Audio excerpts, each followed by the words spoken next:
Ici, nous allons effectuer des divisions décimales, c'est-à-dire qu'à l'inverse des divisions euclidiennes, je continue ma division jusqu'à temps d'avoir un reste qui est égal à 0. Je commence la division comme une division avec des nombres entiers, normales. Ici, je ne peux pas prendre seulement 3, car 3 est plus petit que 4. Donc je vais prendre 32. Je cherche combien de fois il y a 4 dans 32.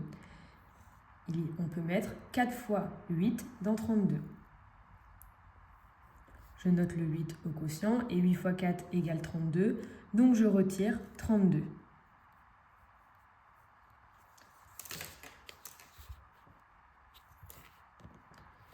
J'effectue la soustraction, il reste 0.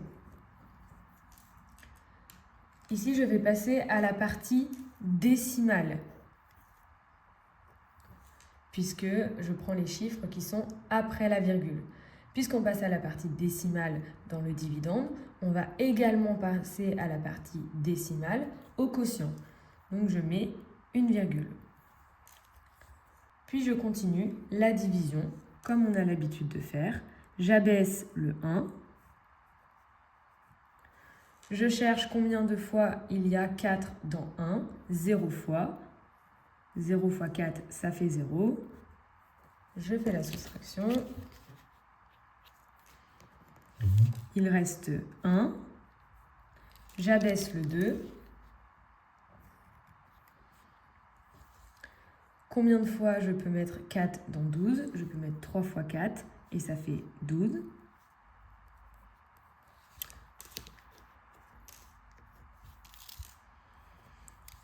Le reste est égal à 0. J'ai terminé ma division. Je peux donc noter en ligne que 32,12 divisé par 4 est égal à 8 et 3 centièmes. Comme la multiplication et la division sont l'inverse l'une de l'autre, je peux également noter que 4 fois 8 et 3 centièmes est égal à 32 et 12 centièmes. Donc dans cette division, on avait déjà un nombre décimal au départ, au dividende. Ici, on n'a que des nombres entiers. Mais il va y avoir un quotient décimal puisqu'on n'est pas dans une division euclidienne. Donc même s'il y a un reste, on va continuer la division jusqu'à obtenir un reste égal à 0. J'effectue ma division comme d'habitude. Je cherche combien de fois je peux mettre 8 dans 45. Je peux mettre 5 fois 8 qui fait 40. Donc j'enlève 40.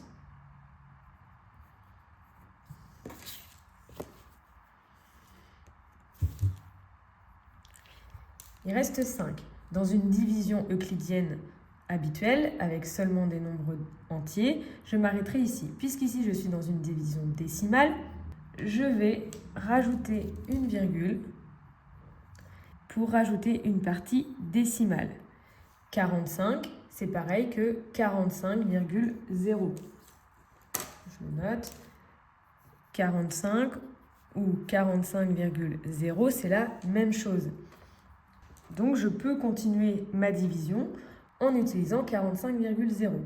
Comme je suis passé dans la partie décimale au dividende, je passe à la partie décimale au quotient.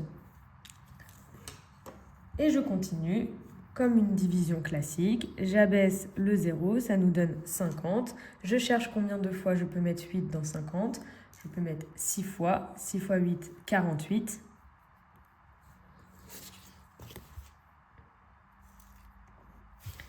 Et il reste 2. Le reste n'est toujours pas égal à 0. Je rajoute une décimale. J'abaisse le 0.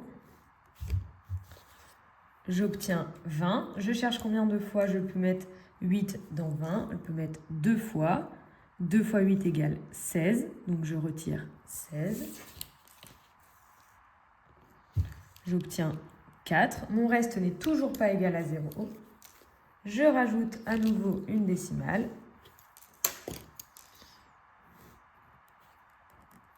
J'obtiens 40. Je peux mettre 8 fois 5 dans 40, puisque 8 fois 5 égale 40. 5 fois 8, 40. Je retire 40. Et j'obtiens 0. Mon reste est nul, je peux arrêter ma division et noter en écriture en ligne que 45 divisé par 8 est égal à 5 625 millièmes. Ou bien que 8 fois 5 et 625 millièmes est égal à 45.